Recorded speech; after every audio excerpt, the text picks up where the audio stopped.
तीसरा कारण जो कि रामानंद सागर जी की रामायण को सर्वश्रेष्ठ बनाता है वो है इसका संगीत। हर एपिसोड में दोहे और चौपाइयों को संगीत के माध्यम से लाया गया और उस एपिसोड को उन दोहों ने, चौपाइयों ने और अच्छा बना दिया, सर्वश्रेष्ठ बना दिया। रामायण धारावाहिक का संगीत दिया था फेमस संगीतकार, writer, playback singer Ravindra Jain साहब। मिडिल क्लास फैमिली में जन्मे रविंद्र जैन साहब, जो कि बचपन से नेत्रहीन थे लेकिन वो दिल से गाते थे। कहा जाता है कि संगीत उनकी आत्मा में बसता था।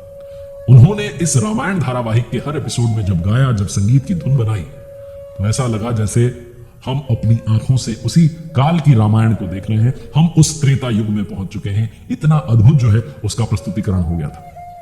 अगर बात करें रामायण धारावाहिक के भजनों की, तो जैसे मेरे लखन दुलारे बोल कछु बोल, इसके साथ ही सिया रघुवीर जी के संग राम सिया राम जय जय राम श्री राम, मैं तो राम ही राम पुकारूं, और उत्तर रामायण का वो गीत, संगीत जिसमें अद्भुत था रविंद्र जैन साहब का, हम कथा सुनाते, अद्भुत। आज भी उसे लूप पर जो है लोग सुनते हैं और उसके व्यूज अगर हम काउंट करें सोशल मीडिया पर तो बहुत ऊपर पहुंच चुके हैं। रिकॉर्ड को तोड़ पाना अब मुश्किल ही नहीं, बहुत ज्यादा नामुमकिन हो गया। वो ताकत थी रविंद्र जैन साहब के संगीत में, जो कि रामायण धारावाहिक को सर्वश्रेष्ठ बनाने में अपना योगदान निभाती है। चौथा बड़ा कारण जो कि रामायण धारावाहिक को सर्वश्रेष्ठ बनाता है वो है इसके संवाद, इसके डायलॉग्स। रामानंद सागर जी की रामायण में अगर मैं एंगल की बात करूं, हर दृश्य की बात करूं, संगीत की बात करूं, संवाद की बात करूं, बहुत बारीकी से काम हुआ है। इसीलिए 11 सालों का समय लग गया। 1976 में सोचा, 1987 में जाकर के टेलीकास्ट हुआ रामायण सीरियल। अगर बात करें रामायण धारावाहिक के संवाद की, तो आप जब डायलॉग सुनते हैं तो आपको कहीं भी ऐसा नहीं लगता कि इनमें मर्यादा जो है वो भंग हो गई है। मर्यादा जो है हर संवाद की बनी हुई है। संपूर्ण भाव से वो संवाद बोले गए हैं, संपूर्ण भाव से वो संवाद लिखे गए हैं, क्योंकि रामायण धारावाहिक के संवाद खुद रामानंद सागर जी ने लिखे थे।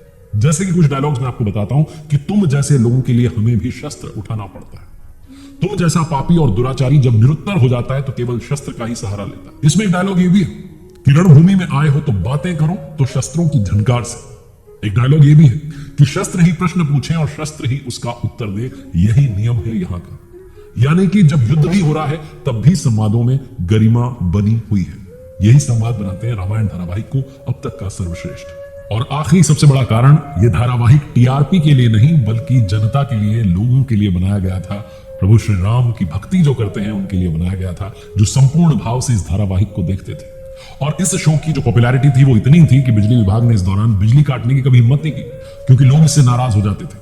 जब रामायण दूरदर्शन पर प्रसारित होती थी उस समय सड़कें खाली हो जाती थी, लोग अपने दिन के काम शो की टाइमिंग के हिसाब से प्लान करते थे। रामायण धारावाहिक को उस समय का सबसे महंगा टीवी शो माना गया। इस शो के हर एपिसोड में तकरीबन 9 लाख रुपए प्रति एपिसोड का खर्चा है।